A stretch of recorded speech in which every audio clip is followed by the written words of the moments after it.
Welcome back to Cooking with Ash. Today in the kitchen, I will be showing you how to make a delicious Thai red chicken curry using simple everyday ingredients. This rich, creamy, and flavorful dish is packed with the perfect balance of savory, spicy, and aromatic flavors that will have your taste buds coming alive. If you've never tried making Thai curry at home before, you're in for a real treat. It's easier than you think, and the incredible flavor will have everyone asking for seconds. So grab your ingredients and let's dive right in. The process, I have about a pound of chicken thigh that I went ahead, trim some of the fat, take out some of the, muscles and stuff like that. I leave a little bit of fat intentionally, that gives it flavor. We're just going to add some salt to taste and black pepper. You can use chicken breast here. You can use bone-in chicken, whatever, your preference.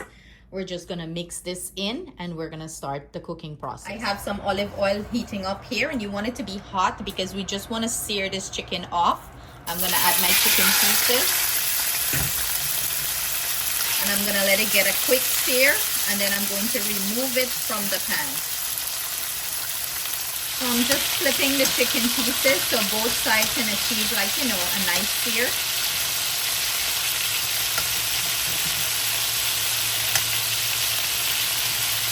Chicken get a nice sear to it. It renders some fat. I'm going to remove it from the pan and set it aside until I need it. Now in this same pan with all the bits and pieces, I'm going to drop my heat to medium, and I'm going to add some ginger paste here, some garlic paste,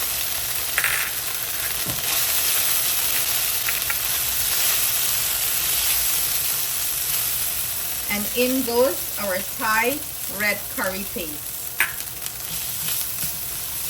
I'm gonna start fry this up. Just like how you would fry any curry paste, you wanna fry this up. Let all the spices and aromatics blend nicely together. And you can do this for about 3 to 4 minutes. Remember to keep it on low and slow heat, and let it do its thing in the pan. Any curry paste, when you see the oil started to float up and separate, it's time to add whatever ingredients you want to add. And this is very simple but yet very, very flavorful.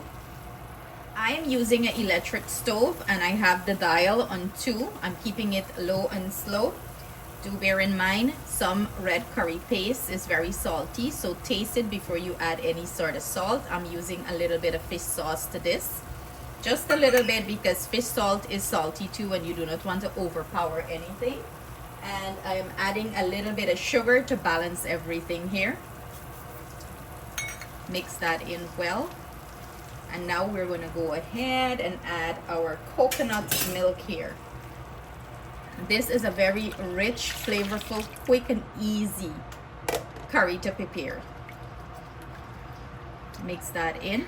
In goes some chicken stock, and I'm going to let this simmer until you see the curry the oil start to float up. Then we're gonna add our protein and cook it down further. Now that this come up to a rolling simmer and you see the separation, we're going to add back our chicken pieces that we sauteed to this and let it cook. Yum. To this, I'm gonna add a few Thai chili, and again, this is optional. If you don't like too spicy food, you do not need to add this Thai chili, because the curry paste itself, get a little kick to it. So if you're not into spices, hold out on the Thai chili, but y'all know we like it spicy over here. So we're gonna let this simmer down. The gravy gotta get thickened. Then we're gonna finish it up with our finishing touches. Now my Thai red curry is finished. I'm gonna finish it off with some red bell peppers, some Thai basil, or if you can't find Thai basil, you can use holy basil, or any sort of basil you can get your hands on.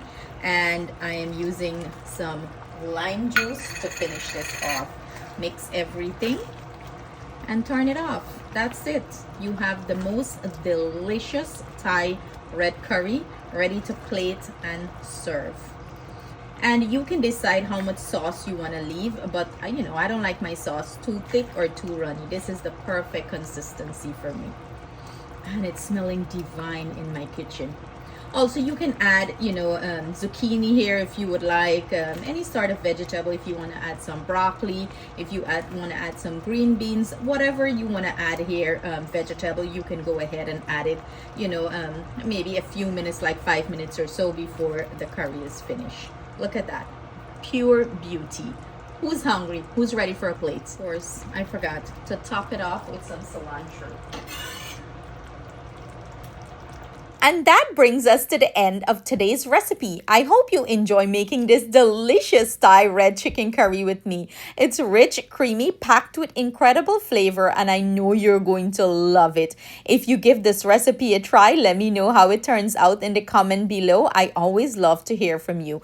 Don't forget to like, share, and subscribe if you haven't already so you never missed another delicious recipe from Cooking with Ash. Until next time, stay blessed, stay safe. See you soon with another amazing recipe.